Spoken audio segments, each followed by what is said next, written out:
नमस्कार शिक्षक साथियों।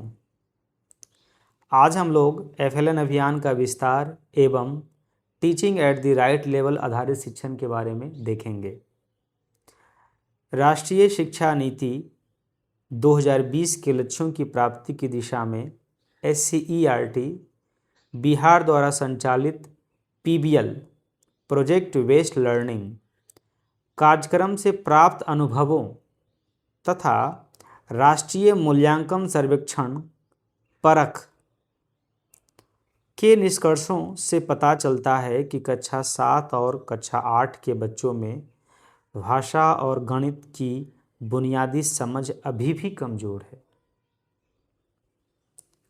इस समस्या के समाधान हेतु शिक्षा विभाग ने FLN निपुण अभियान का विस्तार अब कक्षा 4 से कक्षा 8 तक करने का निर्णय लिया है। शिक्षा विभाग बिहार द्वारा शैक्षणिक सत्र 2026-27 में कक्षा 4 से 8 तक के विद्यार्थियों के लिए एक विशेष अभियान शुरू किया जा रहा है, जिसे स्कूल की दैनिक समय सारणी और शैक्षणिक कैलेंडर के साथ समेकित करके संचालित किया जाएगा। इसका उद्देश्य है कि बच्चों में भाषा और गणित की बुनियादी समझ को सुदृढ़ बनाना, ताकि वे आगामी कक्षाओं की पढ़ाई के लिए पूर्ण रूप से तैयार हो सकें। यह अभियान 4 चरणों में लागू किया जाएगा। पहला चरण, दूसरा चरण तो बीत चुका है। पहला चरण जो है उसमें है वो अप्रैल से लेकर के मई तक था। शैक्षणिक वर्ष की तैयारी एवं आधार सुदृढ़ीकरण, इसका जो हेडिंग है वो है कि हम लोग उसका आधार बनाएंगे। शिक्षक, प्रत्येक विद्यालय से 2 नामित शिक्षक होंगे, एक भाषा के लिए और एक गणित के लिए, और उनकी ये जिम्मेवारी होगी कि वे प्रतिदिन विद्यालय प्रारंभ होने पर पहली घंटी में भाषा और दूसरी घंटी में गणित को आसान, मनोरंजक एवं गतिविधि आधारित माध्यम से पढ़ाएंगे। यह तो बीत चुका है। अब दूसरा चरण जून 2026 के लिए था, समर कैंप। हम लोग जानते हैं कि समर कैंप कक्षा 5 से 8 तक के बच्चों के लिए चलाया गया, जिसमें गतिविधि आधारित शिक्षण कराया गया। हम लोग को बात करनी है तीसरा चरण के बारे में, जो कि जुलाई से लेकर सितंबर 2026 के लिए है। इसमें बात कही गई है teaching at the right level आधारित शिक्षण, लगभग 12 सप्ताह। तो teaching at the right level क्या है? Teaching at the right level ये है कि बच्चा जिस लेवल का है उस लेवल से उसको आगे की पढ़ाई करवाई जाए, ताकि वो मुख्य धारा से जुड़ सके। होता क्या है कि एक क्लासरूम में अलग अलग लेवल के बच्चे होते हैं, और जब हम एक ही तरह की शिक्षा सभी को दे रहे होते हैं तो जो बच्चे उसको सीख सकते हैं वो तो सीख लेते हैं, बाकी बच्चे पिछड़ते चले जाते हैं। तो teaching at the right level कैसे करेंगे? किस बच्चे का क्या लेवल है, कैसे पता करेंगे? तो इसके लिए सबसे पहले हम लोग मूल्यांकन करेंगे, और जब मूल्यांकन कर लेंगे उसके बाद रिपोर्टिंग होगी। उसके आधार पर हम लोग बच्चों को फिर ग्रुप में बांटेंगे, और ग्रुप में बांटने के बाद फिर आगे की प्रक्रिया की जाएगी। तो सबसे पहला हम लोग का काम है बेसलाइन टेस्ट लेना।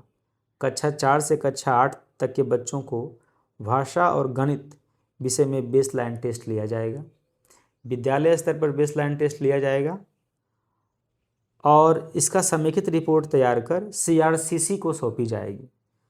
अब CRCC अपने अधीन जितने भी विद्यालय हैं सबका समेकित रिपोर्ट तैयार करेंगे, और वो प्रखंड को देंगे, और प्रखंड स्तर से यह रिपोर्ट जिला को उपलब्ध कराई जाएगी। अब हम लोग मूल्यांकन किस तरह से करेंगे?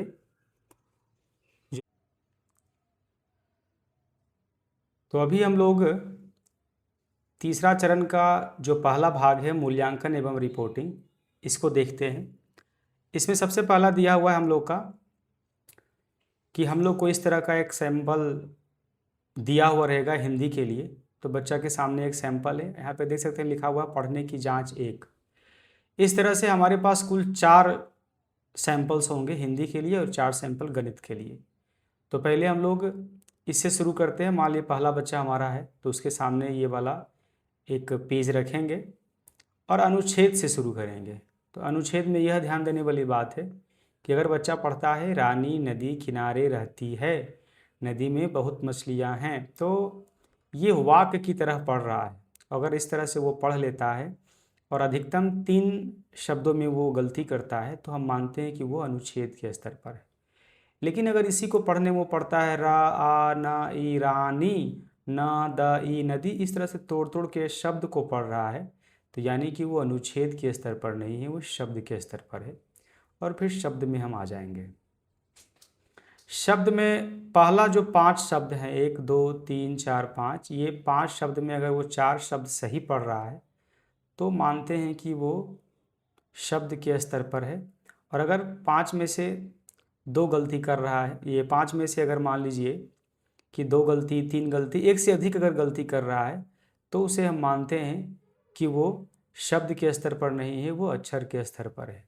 और अक्षर में भी हम देखेंगे कि पहला जो 5 अक्षर है उसमें से अगर 4 अक्षर वो पढ़ ले रहा है तो वो अक्षर के स्तर पर है। अगर 1 से अधिक गलती कर रहा है 5 में से, यानी 5 में से 2 गलती 3 गलती कर रहा है, तो उसे हम मानते हैं कि प्रारंभिक स्तर पर है। अब यहाँ पर है कि अगर अनुच्छेद वो पढ़ ले रहा है, वाक्य की तरह पढ़ रहा है, कोई गलती नहीं कर रहा है, तो हम फिर आते हैं कहानी के स्तर पर। कहानी पढ़ने के लिए देते हैं और कहानी बच्चा वाक्य की तरह धारा प्रवाह पढ़ता है और इसके अर्थ को समझता है और अधिकतम 3 गलती करता है, तो हम मानते हैं कि वह कहानी के स्तर पर है। जब हम भाषा की जांच कर लेंगे तो फिर हम चलेंगे गणित की जांच के लिए। तो यहाँ पे हमारा है, देखिए ये गणित की जांच, इसमें भी ये 4 सैंपल हैं, तो ये सैंपल 1 हम लिए हैं। अब यहाँ पर हम लोग जोड़ से शुरू करेंगे। जोड़ में हम ये चारों जोड़ों में से बोलेंगे कोई भी 2 जोड़ ले लो और तुम्हें बनाना है। तो मान लीजिए कि ये दोनों जोड़ चुनता है। अब जोड़ में से यहाँ पे हम ध्यान देंगे कि ये जो ऊपर का संख्या है 52, नीचे 24 और जोड़, अगर ये इसको पढ़ रहा है 52 24 और जोड़ को पढ़ रहा है, तब उसे हम जोड़ बनाने के लिए बोलेंगे।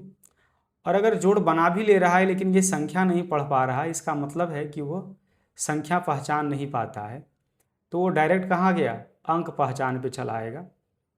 अंक पहचान के लिए हम देखेंगे कि इसमें 5 अंक को उसे बोलेंगे पहचानने के लिए। 5 में से अगर 4 सही कर रहा है तो वो अंक के स्तर पर है। अगर 5 में से वो 2 गलती 3 गलती कर रहा है तो वो प्रारंभिक स्तर पर है। यहाँ पर अगर वो जोड़ सही बना दे रहा है, 2 जोड़ अगर सही बना दे रहा है, तो फिर हम घटाव पे आएंगे। ये 4 में से 2 घटाव कोई भी अगर वो बना ले रहा है तो फिर हम भाग के स्तर पर आएंगे। और अगर ये चारों भाग में से कोई भी एक भाग बना लेता है तो वो भाग के स्तर पर होगा। और जोड़ बना दिया और घटाव नहीं बना पा रहा है तो वो जोड़ के स्तर पर है। घटाव बना लिए, भाग नहीं बना पा रहा है तो वो घटाव के स्तर पर है। नीचे देखिए इसमें लिखा हुआ भी है कि आप कैसे इसको करवा सकते हैं। इतना करवाने के बाद हमारे विद्यालय के स्तर पर एक देखिए फॉर्मेट है, आकलन प्रपत्र है, इसको भरना है। इसमें है विद्यालय का नाम, यूडाइस कोड, प्रखंड का नाम, जिला का नाम, और यहाँ पे लिखा है पहली दस्ता जांच दिनांक, मतलब पहला बेसलाइन टेस्ट कब लिया गया।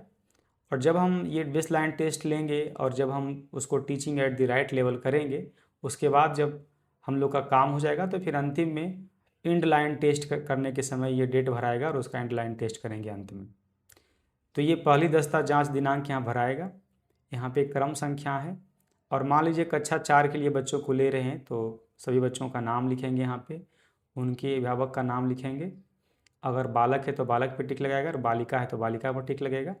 अब देखिए यहाँ पे टूल सैंपल संख्या, टूल सैंपल संख्या में जो टूल हम लोग उपयोग में ला रहे हैं, पहला बच्चा के लिए 1 लाएंगे, दूसरा बच्चा के लिए 2, तीसरा के लिए 3, चौथा के लिए 4, फिर 5वां बच्चा के लिए 1, छठा के लिए 2, 7वां के लिए 3, 8वां के लिए 4, इस तरह से बढ़ते जाएंगे ताकि रिपीटिशन नहीं हो।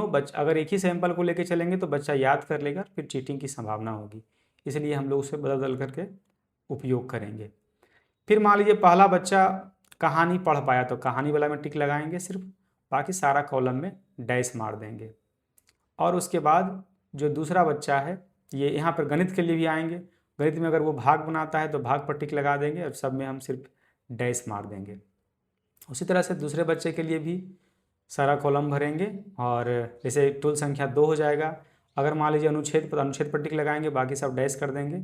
गणित में मान लीजिए घटाव कर पाता है तो सब में डैश कर देंगे और सिर्फ घटाव पर टिक लगा देंगे। इस तरह से पूरा भरेंगे और वो जो शिक्षक करवा रहे, जो नामी शिक्षक हैं, वो यहाँ पे साइन करेंगे और प्रधान शिक्षक का हस्ताक्षर यहाँ पे किया जाएगा। उसके बाद ये जो है विद्यालय स्तर पर समेकित रिपोर्ट है। तो विद्यालय स्तर पर जो समेकित रिपोर्ट है इसमें विद्यालय का नाम, संकुल का नाम, प्रखंड का नाम, जिला का नाम भराएगा। यहाँ पे कक्षा 4 और 5 दिया हुआ है।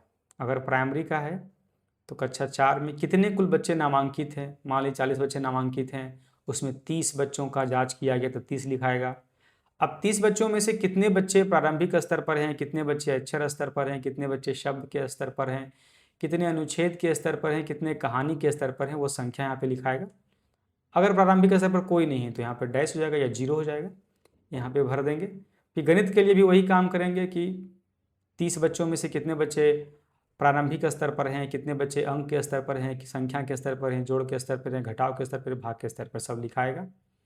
फिर 5वीं के लिए भी उसी तरह से होगा। अगर मिडिल स्कूल है तो 6ठा के लिए, 7वां के लिए, 8वां के लिए, और अंत में नीचे प्रारंभिक स्तर पर कितने हुए जोड़ देंगे और सबको जोड़ करके यहाँ पे लिख देंगे। अब ये जो प्रपत्र है हमें 2 की संख्या में मिलेगा, तो एक प्रपत्र भर करके स्कूल के स्तर पर रख लेंगे और एक प्रपत्र भर करके हम लोग CRC के स्तर पर सौंप देंगे। और CRC स्तर पर भी हमारे पास एक फॉर्मेट है। तो CRC जो संकुल समन्वयक हैं वो अपना नाम लिखेंगे, संकुल का नाम, प्रखंड का नाम, जिला का नाम, और उसके बाद यहाँ पे क्रम संख्या, ये विद्यालय का नाम यहाँ पे लिखा हुआ है, विद्यालय का नाम लिखा जाएगा यहाँ पे। और मान लीजिए कोई विद्यालय है वो 4 to 5 में कितने कुल बच्चे नामांकित हैं वो लिखाएगा, संख्या जोड़ करके कितनों का जांच किया गया वो लिखाएगा, फिर कितने प्रारंभिक स्तर पर हैं, अक्षर स्तर पर, इस तरह से यहाँ पे संख्या सब लिखाएगा। फिर गणित वाला लिखाएगा और फिर 6 to 8 वाला है तो लिखाएगा। और ऊपर से नीचे तक जितने भी विद्यालयों का लिया गया है, अब 4 to 5 वाला का अलग जोड़ दिया जाएगा और 6 to 8 वाला का अलग जोड़ करके यहाँ लिख दिया जाएगा। संकुल समन्वयक यहाँ पे हस्ताक्षर करेंगे और उसके बाद यह रिपोर्ट प्रखंड स्तर पर जाएगी और प्रखंड फिर जिला को रिपोर्ट सौंपेंगे। उसके बाद ट्रेनिंग होगी, उसके बाद कार्यक्रम शुरू किया जाएगा। तो इसके बाद हम लोग बढ़ते हैं कि किस तरह से जो हमारा तीसरा चरण का दूसरा भाग है उसके बारे में आइए समझते हैं। इसके बाद दूसरा भाग है क्षमता निर्माण एवं शिक्षण रणनीति। प्रखंड व विद्यालय CRC स्तर पर रिसोर्स पर्सन का चयन कर उन्हें प्रशिक्षण दिया जाएगा और वे फिर विद्यालय के जो 2 नामी शिक्षक हैं गणित के लिए, भाषा के लिए, उन्हें ट्रेनिंग देंगे और वह विद्यालय स्तर पर कक्षा आयोजित करेंगे। बच्चों को ग्रुप में बांट करके उन्हें वो पहली घंटी और दूसरी घंटी पढ़ाएंगे ताकि वो मुख्य धारा से जुड़ सकें। रिसोर्स पर्सन समय समय पर विद्यालयों का दौरा करेंगे और विद्यालयों को मार्गदर्शन देंगे ताकि वे अपनी जो शिक्षण है उसको और सुदृढ़ बना सकें।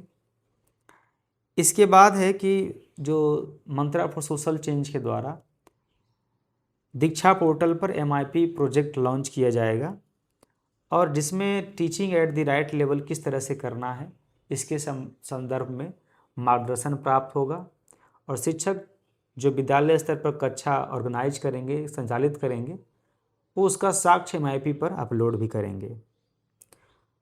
सबसे पहले तो हम लोगों ने बेसलाइन टेस्ट लिया और बीच में बच्चे प्रगति कर रहे हैं, इसके लिए हम लोग मिड लाइन टेस्ट लेंगे और अंत में जब बच्चे मुख्यधारा से जुड़ जाएंगे तब हम लोग एंड लाइन टेस्ट लेंगे और इसका जो रिपोर्ट है वो हम लोग अपने विद्यालय में संरक्षित रखेंगे। अब अंतिम चरण आता है चौथा चरण, जो कि अक्टूबर 2026 से लेकर के मार्च 2027 तक के लिए है। इसका नाम है समीक्षा एवं समेकन। अब चरण 1 से चरण 3 तक की प्रगति की समग्र समीक्षा की जाएगी और बच्चे के सीखने के परिणामों, लर्निंग आउटकम्स के आधार पर आगामी शैक्षणिक योजना एवं सुधारात्मक शिक्षण की व्यवस्था की जाएगी। तो आइए अब हम लोग इसमें अपनी सहभागिता सुनिश्चित करते हैं। तब तक के लिए धन्यवाद।